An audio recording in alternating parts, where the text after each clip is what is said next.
খাও গল্লি ইয়াতে গুৱাহাটীত বিভিন্ন ধৰণৰ ব্যৱসায় কৰা মানুহ আছে সকলোকে চিন্তা কৰিব ২৭,০০০ মানুহক আমি চিন্তা কৰিছোঁ এই দুই এজনৰ কাৰণে চিন্তা কৰা নাই আৰু এইটো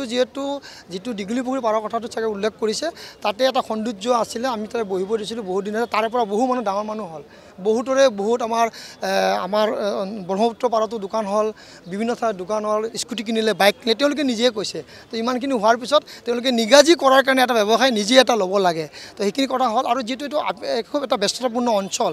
আৰু আপোনালোকৰ বহুখিনি আমাৰ সাংবাদিক বন্ধুৱে কৈছে যে দীঘলীপুৰ ৰক্ষা কৰিবলৈ এইবিলাকক উঠাই দিব লাগে আপোনালোকৰ পৰাই আছে দুই এজন ইয়াতেও আছে আজি তো তেওঁলোকে কোৱাৰ পিছত এইখিনি আমি কমপ্লেইন এটা আমি পাইছোঁ আৰু লেটাৰা জঘন্য লেটাৰা কৰে তাতে আমি নিজে গৈ মই দুবাৰ গৈ তাতে মই ফাইন নিজে কৰিছোঁ তেওঁলোকক তো এই ধৰণৰ ব্যৱস্থাৰে গুৱাহাটী চলোৱা নহ'ব পৰৱৰ্তী সময়ত আমি সকলোৰে চিন্তা চৰ্চা কৰি আমি ভেণ্ডিং জোন দিয়াৰ ব্যৱস্থা গ্ৰহণ আমি কৰিম তাতে যদি খাও গল্লি হ'ব চব্জি বিক্ৰী কৰোঁ মাছ মাংস বিক্ৰী কৰিব গোটেইখিনি সাঙুৰি লোৱাৰ ব্যৱস্থা গ্ৰহণ কৰিম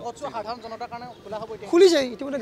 গাড়ী গৈ আছে মানুহে মৰ্ণিং ৱাক কৰি আছে ইভিনিং ৱাক কৰি আছে অবৈধ পাৰ্কিং হৈছে কোনোবা যদি সদায় ব্যক্তি পুলিচক দিব লাগে এইটো এৰেষ্ট কৰি দিব লাগে পাৰ্কিং যদি নাই সেইটো পাৰ্কিং দিয়াৰ কোনো যুক্তিয়ে নাই তাতে পাৰ্কিং নাই যদি নাই তাতে আমি লোৱা নাই কোনো কাৰণত কোনোবা যদি এনেই লৈ আছে তেনেহ'লে পুলিচক ধৰাই দিব লাগে তাতে কিন্তু আপোনালোকৰ নাম লৈ নামটো GMC নাম লৈ তেওঁ বাচিবৰ কাৰণে কিবা কৰে যদি অবৈধ পাৰ্কিং আমাৰ যদি লিষ্টত নাই তেওঁলোকক পুলিচক দি দিব লাগে আৰু যিসকল আমি দিছোঁ আমি তাতে আমি পাৰ্কিঙৰ আমি বৰ্ড মাৰি দিছোঁ আপুনি চাইছে প্ৰায় আমি 22 লক্ষ টকা খৰচ কৰি সকলো আমি বৰ্ড আমি লগাই দিছোঁ আৰু মানুহক আমি জনাইছোঁ যে 1 ঘণ্টাত প্ৰথম ঘণ্টাত কিমান পইচা লয় দ্বিতীয় ঘণ্টাত কিমান পইচা লয় কোন পাৰ্কিং আমাৰ আছে আমি পাৰ্কিঙৰ চিনাক্ত কৰি দিছোঁ তাতেও যদি পইচা ল'ব খায় এনেকৈ দুষ্কৃতি মানুহ ল'ব পাৰে তেওঁলোকক পুলিচক গতাই দিলে বেছি ভাল হয় খাও গল্লি ইয়াতে গুৱাহাটীত বিভিন্ন ধৰণৰ ব্যৱসায় কৰা মানুহ আছে সকলোকে চিন্তা কৰিব ২৭,০০০ মানুহক আমি চিন্তা কৰিছোঁ এই দুই এজনৰ কাৰণে চিন্তা কৰা নাই আৰু এইটো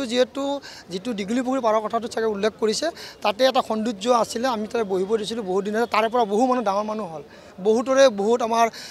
আমাৰ ব্ৰহ্মপুত্ৰ পাৰতো দোকান হ'ল বিভিন্ন ঠাইত দোকান হ'ল স্কুটি কিনিলে বাইক কিনিলে তেওঁলোকে নিজে কৈছে তো ইমানখিনি হোৱাৰ পিছত তেওঁলোকে নিগাজি কৰাৰ কাৰণে এটা ব্যৱসায় নিজে এটা ল'ব লাগে তো সেইখিনি কথা হ'ল আৰু যিটো এইটো খুব এটা ব্যস্ততাপূৰ্ণ অঞ্চল